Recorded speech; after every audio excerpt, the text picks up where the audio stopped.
আপনি কি দুঃখিত?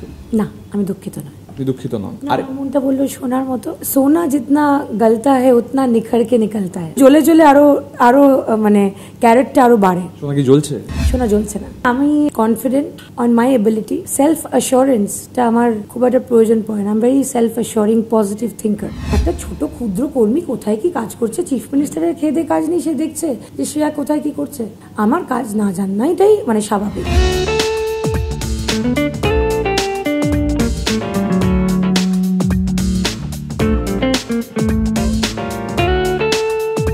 মানিকতলা বিধানসভায় উপনির্বাচন এবং সেই উপনির্বাচনের প্রার্থী ঘোষণা হয়েছে অফিসিয়ালি।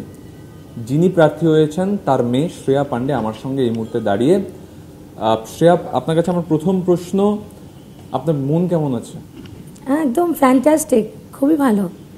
আপনার মা প্রার্থী, প্রচারে ঝাঁপাতে হবে তো?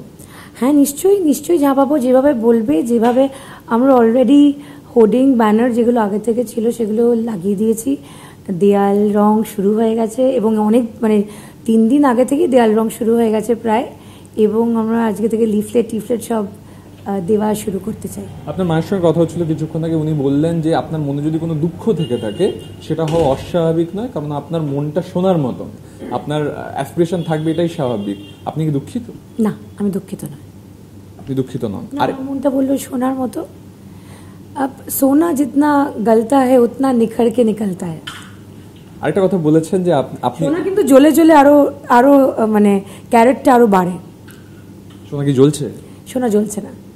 ভবিষ্যতে জ্বলবে? সোনা যেভাবেই হোক, দেখুন আমি কনফিডেন্ট অন মাই এবিলিটি। স্বাভাবিক, সেটাই থাকা উচিত। সেলফ অ্যাসুরেন্সটা আমার খুব একটা প্রয়োজন পড়ে না। I am very self assuring positive thinker. সেটা মানিকতলা বিধানসভার ক্ষেত্রে আমরা দেখেছি, যবে থেকে বিধায়ক পদটা শূন্য হয়েছে আপনি রাস্তায় পড়ে থেকেছেন, প্রচুর কাজ করেছেন। কাজ করলে তো মানুষের অ্যাসপিরেশন জন্মায়, আপনার কাছে কি কোনো অ্যাসপিরেশন ছিল? না, আমাকে তো বলা হয়েছে যে আমি কোনো কাজ করিনি, আমি হয়তো কোনোভাবেই অ্যাভেলেবল ছিলাম না। তো আমি সেটাই মেনে নিচ্ছি যে আমি মানিকতলার জন্য কোনো কাজ করিনি বা আমি মানিকতলায় কোনো কাজে ইনভলভ ছিলাম না। সে আরেকটা প্রশ্ন আপনাকে করতেই হচ্ছে, আপনার মা বললেন আপনি অভিষেকের খুব প্রিয় প্রার্থী, উনি মমতার খুব প্রিয় প্রার্থী। কোথাও একটা বিভাজন? অভিষেক আমার হৃদয় জুড়ে আছে, আমার মন জুড়ে আছে, আমার লিডার। আমি ওকে ভালোবাসি এবং ও আমাদের যুব সমাজের যে ইন্সপিরেশন, অ্যাভেলেবিলিটি থাকে ওর সঙ্গে কথা বলার, আমি ওকে শ্রদ্ধা করি, আমি ওকে রেসপেক্ট করি। ও আমার থেকে বয়সে একটু ছোট, কিন্তু ও কাজে অনেক বড়।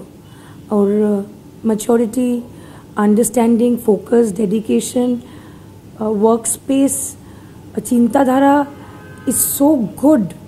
মানে ওর বয়সী কোনো ছেলে ওর মতো কি না আমি yet to find. He is dynamic. এবং মমতা বন্দ্যোপাধ্যায় সিএম, উনি আমার মাথার উপর আছেন, উনি সবারই মুখ্যমন্ত্রী, উনি আমার মার ছোটোবেলাকার বন্ধু এবং ওনার প্রথম দিনের প্রার্থী আমার মা এবং শেষ দিনেরও প্রার্থী আমার মা। তো সেটা নিয়ে কোনো আমাদের মনে ডাউট নেই। কোথাও কি একটু হলেও একটা মানে প্রত্যাশা ফেলিয়ার হলো? ফেলিয়ার? দেখো, একটা কথা আমি খুব সুন্দরভাবে বলছি। মানুষ একটা বাচ্চাকে, একটা মহিলা নিজের গর্ভে ধারণ করে 9 মাস। একটা স্বপ্ন একটা মানুষ তার মনে ধারণ করে। আমার যেহেতু সারোগেসির মাধ্যমে বাচ্চা হয়েছে, তো আমি তো বাচ্চা ধারণ করিনি, কিন্তু যেহেতু আমার একটা স্বপ্ন মনের মধ্যে আছে, তো যদি স্বপ্ন পূরণটা না হয়, you grieve it, no problem. আপনার দুঃখ হয়, কষ্ট হয়, আপনি সেটাকে গ্রিভ করেন, সেটা আবার চলে যায়। তো ইটস আ প্রসেস। তো আমি সাডেনলি বলতে পারবো না যে এটা আমি ক্যামেরার সামনে কোনোদিনও, আমি খুব সোজাসাপটা কথা বলি। I am very happy for my mother. It doesn't mean that আমি এই ডিসিশনটা কোয়েশ্চেন করবার কেউ। আমাকে বলা হয়েছে যে আমি এই পুরো নির্বাচনী বা আমাকে যেটা বলা হয়েছে, আমি জানি না কে বলেছে, সূত্র মারফত আপনি বলছেন, আমিও সূত্র মারফত আর ডাইরেক্ট শুনেছি যে আমি হয়তো মানিকতলায় কোনো কাজ করিনি বা আমাকে হয়তো মুখ্যমন্ত্রী আমার কাজের বিষয়ে কিছুই জানেন না। তো আমি সেটা মেনে নিলাম। মুখ্যমন্ত্রীকে তাহলে আপনার এবার তো কাজের খতিয়ান তুলে ধরতে হবে, যে জায়গায় দাঁড়িয়ে আছেন আপনি সেখানে। না, আমার কাজের খতিয়ান কি? দেখো, আমি একটা সাধারণ কর্মী। আমার বাবা যখন মারা গেছে তার বুকের ওপর তৃণমূল কংগ্রেসের ফ্ল্যাগ ছিল, আর্মিতে হতো ন্যাশনাল ফ্ল্যাগ থাকতো। যখন উনি মারা গেছেন আপনি ছবিতে ভিডিওতে দেখবেন একটা তৃণমূল কংগ্রেসের ফ্ল্যাগে ওনাকে মোড়া হয়েছে, স্টেট সম্মান দেওয়া হয়েছে। আমার কাছে কিন্তু এই সিম্বলটার ভ্যালিউটা খুব হাই।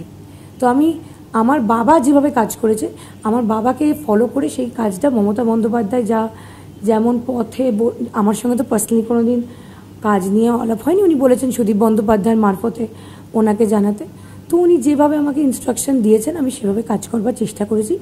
একটা ছোট ক্ষুদ্র কর্মী কোথায় কি কাজ করছে, চিফ মিনিস্টারের খেয়ে কাজ নেই, সে দেখছে যে শ্রেয়া কোথায় কি করছে। আমার কাজ না জানা এটাই মানে স্বাভাবিক। তুমি বলে you are happy for your mother and for you. I am very happy for my mother, that is my state. I am very happy for my mother. কোন বাচ্চা নিজের মার জন্য হ্যাপি হবে না? আমার তো বাবা একটা মানে একটা প্রতিষ্ঠান 9 বার, it's not a matter of joke. যারা বলে আমি এতবার দাঁড়িয়েছি তার কন্টিনিউয়াস কনস্ট্যান্ট একটা জায়গা থেকে 9 বার দাঁড়ায়নি, একটা জায়গা থেকে 9 বার জেতেনি। It's a history. Triple hattrick, same place, same constituency, consistently মানে ব্যাক টু ব্যাক উনি 9 বার জিতেছেন। এটা আমাদের সবার গৌরবের কারণ। আমি চাই আমার মাই কাজের ধারাটাকে আরও এগিয়ে নিয়ে যাবে। বিং ভেরি ফ্র্যাঙ্ক, কোথাও কি একটু খারাপ লাগা আছে? তুমি আমার খারাপ লাগা নিয়ে কেন বলছো? আই এম আস্কিং ইউ, তুমি না চাইলে না বলতে পারো। আমি তোমাকে বললাম আমার খারাপ লাগছে না। I am so happy, I am really happy. Shreya Pandey happy এবং তিনি তার মায়ের প্রচারে থাকবেন, ঝাঁপিয়ে পড়বেন, মানিকতলার জন্য কাজ করবেন। কারণ আমি শুনেছি দল বলেছে, আমি শুনিনি, মানে আমাকে বলা হয়েছে যে আমাকে মায়ের থেকে এখন একটু সরে যেতে ডিউরিং এই ইলেকশন ফেজ। কে বলেছে জানি না, সবাই বলছে। কোর কমিটিতেও হয় নিশ্চয়ই এটা আলোচনা হয়েছে, আমি শুনেছি। আমাকে কেউ ডাইরেক্টলি বলেনি তুমি তোমার মায়ের থেকে দূরে থাকো।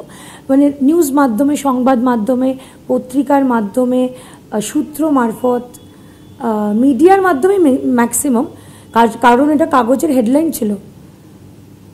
শ্রেয়াকে বাদ রাখার নিরীক্ষে সুপ্তিকে টিকিট। এই তুমি যদি বলো এখন হেডলাইনটা পড়ে আমি কষ্ট পেয়েছি কিনা, হ্যাঁ পেয়েছি। কি মানে আমার মা আর আমরা এক বিছানায় ঘুমাই, এক বাড়িতে থাকি, আমার বিয়ে হয়নি, আমি কোথায় যাবো? আমি আর আমার মা, আমার ফ্যামিলি। ইজ ইট পসিবল মায়ের এই নির্বাচনী প্রচারটা তুমি নিজেকে সরিয়ে রাখতে পারবে? আমার মা বলেছে আমার মেয়ে আমার ডান হাত, আমার মেয়ে আমার বাঁ হাত, আমার মেয়ে আমার হৃদয়। আমিও বলছি আমি আমার মায়ের হৃদয়, আমার মায়ের ডান হাত, আমার বাঁ হাত। এই যে বললে দল যদি অ্যালাউ না করে তাহলে পারবে নিজেকে? আমি তো সাধারণ, আমি আচ্ছা একটা বলো, একটা মিছিল যাচ্ছে, একটা সাধারণ পাবলিক যাচ্ছে, যেতে পারি না আমার মায়ের মিছিলে, আমার মায়ের নমিনেশনে? আমার মা তো কালকে বলেছে আমি আমার মায়ের প্রপোজাল, তো আমি কি করে না বলি বলো? শ্রেয়া পান্ডে বলছেন তিনি যদি দল তাকে পারমিশন দেয়, অনুমতি দেয়, তিনি তাহলে তার মায়ের প্রচারে থাকবেন, না দিলেও সাধারণ মানুষ হিসেবে থাকবেন। ক্যামেরা অভিজিতের সঙ্গে সুমন, TV9 বাংলা, কলকাতা।